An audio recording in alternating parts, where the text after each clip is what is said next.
ભરૂચની વાત કરીએ તો ભરૂચના અંકલેશ્વરમાં ધર્માંતરણનો મામલો હાલ સામે આવ્યો છે। ભરૂચના અંકલેશ્વરથી હાલ આ મહત્વની વિગતો સામે આવે છે, જ્યાં ખ્રિસ્તી ધર્મના પાદરી દ્વારા ધર્માંતરણ અર્થે મિટિંગ યોજવામાં આવી હતી। મિટિંગમાં હિન્દુ સમાજના લોકોને બોલાવવામાં આવ્યા હતા। હિન્દુ સંગઠનને હોબાળો કરી પોલીસને બોલાવી હતી, ત્યારે વિદેશી દારૂ અને ખ્રિસ્તી ધર્મના પુસ્તકો મળી આવ્યા છે। પોલીસ કર્મીઓ સાથે હિન્દુ સંગઠનોએ હનુમાન ચાલીસા શરૂ કરી હતી। પોલીસે તમામ મુદ્દામાલ કબજે લઈ વધુ તપાસ હાથ ધરી છે।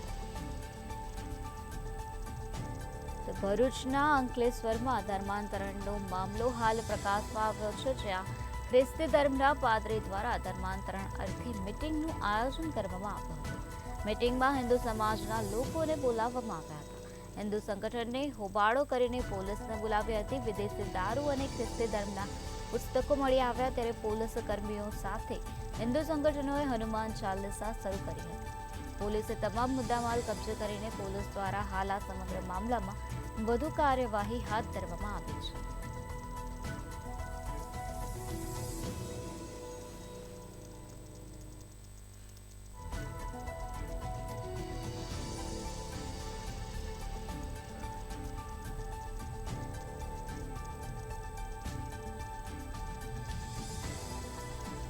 ભરૂચના અંકલેશ્વરમાં આ પ્રકારે ધર્માંતરણનો મામલો સામે આવ્યો છે, જેમાં ખ્રિસ્તી ધર્મના પાદરી દ્વારા ધર્માંતરણ અર્થે મિટિંગનું આયોજન કરવામાં આવ્યું હતું। મિટિંગમાં હિન્દુ સમાજના લોકોને બોલાવવામાં આવ્યા હતા। હિન્દુ સંગઠનને હોબાળો કરીને પોલીસને બોલાવી હતી। વિદેશી દારૂ અને ખ્રિસ્તી ધર્મના પુસ્તકો મળી આવ્યા, ત્યારે